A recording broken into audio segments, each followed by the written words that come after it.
дуруд бинандагони азиз, хабарҳои тозаи Тоҷикистону ҷаҳонро дар барномаи ахбори озодӣ манзуратон мекунем. Шалои Гулхоҷа ҳастам, ҳамроҳатон. ҳоло муруре хоҳем дошт ба сархати мавзӯи барнома имрӯз 29 октябр. рекорди нави қимати маводи сӯзишворӣ дар Тоҷикистон. Сокинон аз мақомот талаби назорати нархро доранд. масъулин мегӯянд ҳалли мушкил аз онҳо вобаста нест.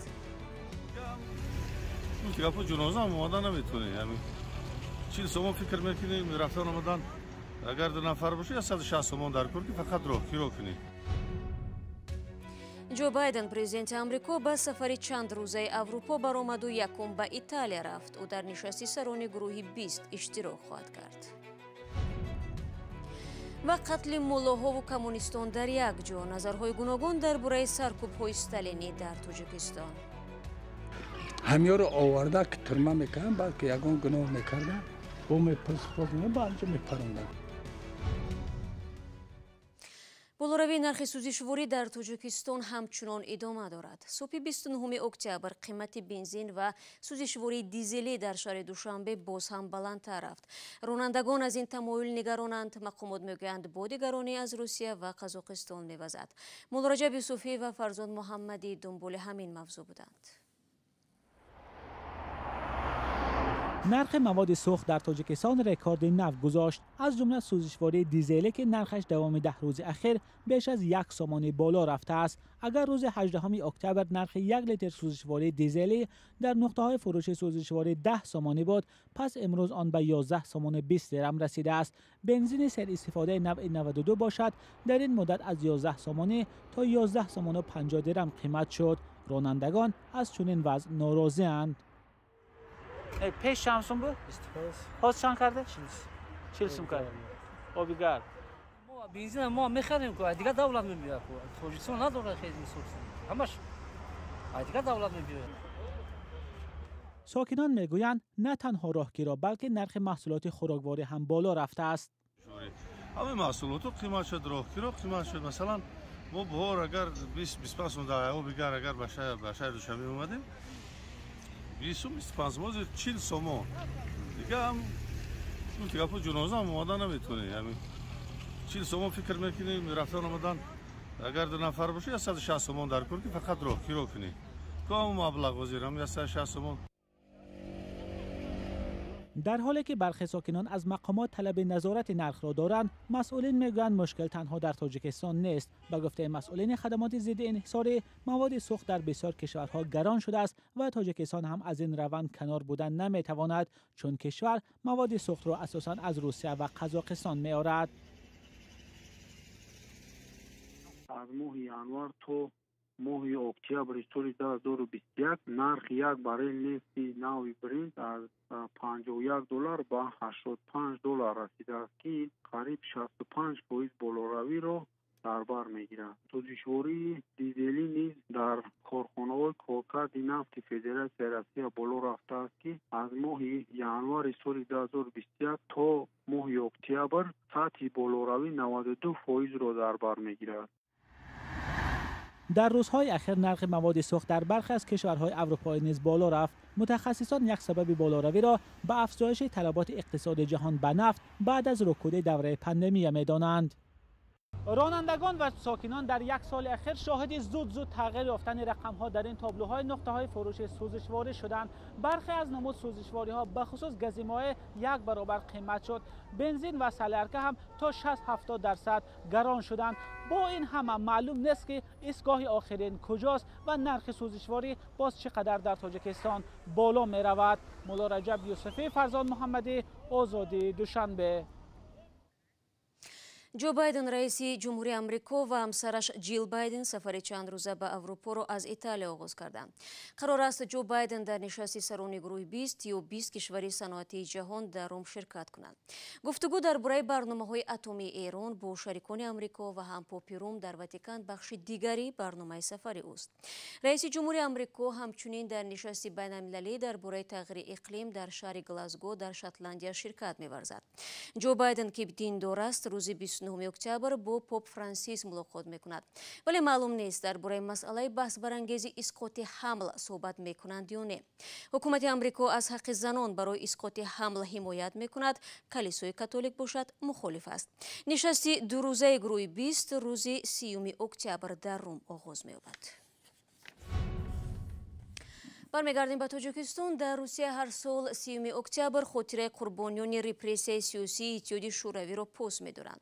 مورخان تاجیک برینند که تاجیکستان نیز مثل دیگر کشورهای شوروی سابق باید روز یادآوری از این قربانیان را تعیین کند و بایگانی آن سالها را افشا و حوادث را موشکافانه تحقیق و آموی نماید.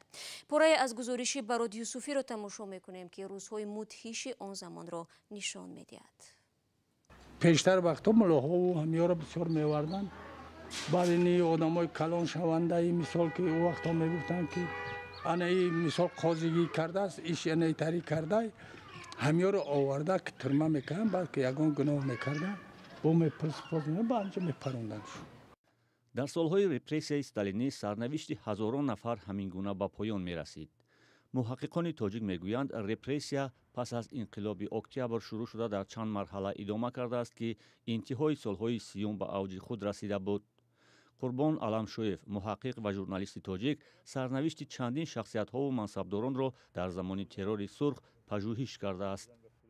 با نام کراسن ترور میگن، یعنی ترور سرخ، که در این زمان آنهای به دادگاه کشیده شدن، به حبس گرفته شدند که قبلا در پایدار کردن حکومت نو سوسیالیستی سهم داشتند. یعنی اینا بودند همون کمونیستای اول، اینا بودند همون فعالان اول که واقعا بسیار فعال بودند در تحکیم حکومت نوین و بسیار امید داشتند از حکومت نوین. همه اونا به حبس کشیده شدند. مورخان تاریخ رپرسیون زمان شوروی را به دو مرحله، اول از سال 1918 تا سال 1928 و دوم از سال 1929 تا سال 1939 قسمت میکنند. ولی میگویند هرچند تعقیب و قتل در شوروی از جمله در تاجیکستان تا سال 1953 روزهای فوت خود استالین ادامه کرده است. به قول مورخان تنها در سالهای 1937-1938 بیشتر از 15,000 تاجیکستانیان رپرسیون شدند. شاهدان حال حتی قتل و کشتار دست جمعانه زندانیان را در حدود دوشنبه تا انتهای سالهای 40 مشاهده کردند. استادان رحیم اوشین، غنی عبدالله، خالق میرزازاده، جلال اکرامی یک مدت به حبس گرفته شدند. از غنی عبدالله تمام اولاد، پدرشون، برادرشون رشید عبدالله در همون محبس از بین رفت.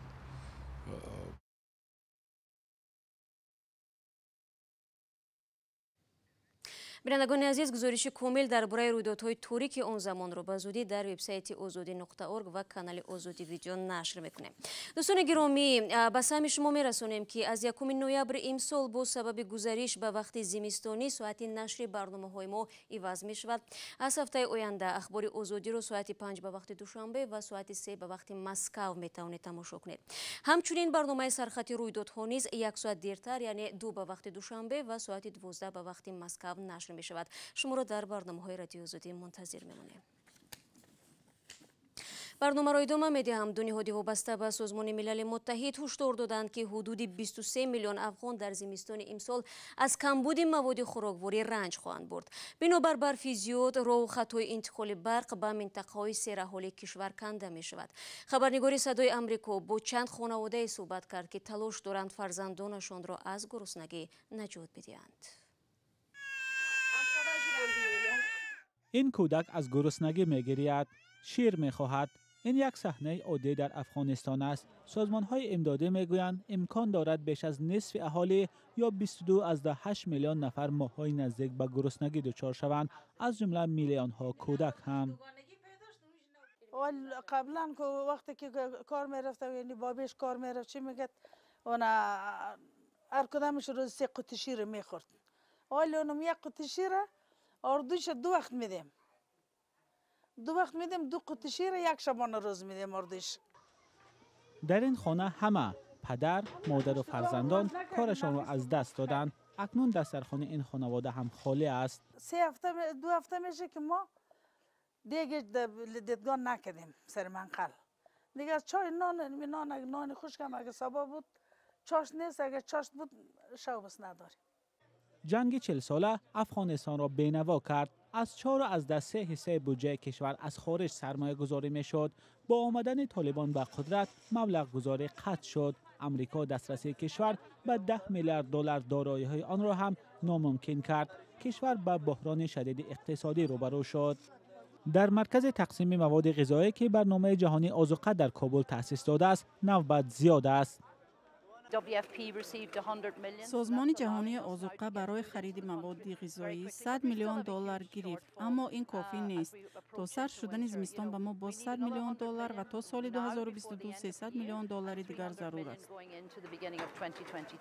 پاندمی کووید 19 و خشکسالی وضع را بدتر کرده است. بسیاری ها از کار و درآمد محروم شدند. اکثریت دیگر ماه‌ها معاش نگرفتند. صدها هزار نفر در پی نزاع و خشکسالی ترک خانه و محل زیست کردند. این دپل خمری جلجالق داشتم، خوردنی داشتم، این چیز نآوردم. پایم زخمی شده، یعنی پایم کسر کده زخمی است. افغانستان با یکی از بدترین بحران‌های بشری روبرو است. کمک‌های مالی به چنین خانواده‌ها امکان می‌دهد که مواد غذایی داشته باشند، اما این کمک‌ها هم موقتی اند. کمک‌هایی که به آنها رسانیده می‌شود تنها برای 1 ماه می‌رسد. با آمدن سرما ساکنان در این فکرند که سال را چگونه پس سر خواهند کرد. در نویه همدانی ولایت ختلان مقامات محلی حفظهای ماهی را نه تنها دوباره احیا بلکه زیاد هم کردند. در این منطقه حالا نوع‌های گوناگون ماهی پرورش می‌شوند که به گفته ماهیداران مزه‌شان فرق کننده است. هرچند پزشکان استعمال گوشت ماهی را برای آرامی عصب، بیماری‌های مغزی، سر و چشم ضرور می‌دانند، ولی زور جیبی نه همه ساکنان به خریدن ماهی می‌رسد. محمود جان رحمتزاده گزارش می‌دهد. در این نمایشگاه ماهی‌های پرورش یافته کل‌های ناحیه همدانی گذاشته شده‌اند. ماهی پروری در ناحیه از سال 2015 دوباره به راه مانده شد و در این 6 سال پرورش 4 نوعی ماهی را به راه مانده‌اند. حالا در کل‌های ناحیه همدانی از جمله ماهی سزن، کرب و سفید پرورش می‌یابد. در این حوض‌ها از ماهی 1 کیلویی تا 15 کیلوگرمی را داشتن ممکن است. ماهی پیش این حوض دام مقصد کلونش 10 کیلو، 15 کیلو، 7 کیلو، 6 کیلو، 3 کیلو، هر خیل ماهی دارن.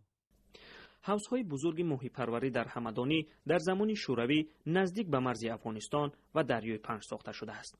مساحت آن 457 هکتار را تشکیل می‌دهد. آب حوض‌ها از دریای پنج پر کرده می‌شود. ماهی پروران می‌گویند طعم ماهی‌های آنها از ماهی دیگر کل‌های ماهی پروری فرق دارد. ماهی‌های بلای، سازن، کرپ، تولستان‌ها، بعد ماهی‌های دریایی ماهی می‌آید جمع می‌شود مقصد حوض. دریای پنج می‌آید. بله.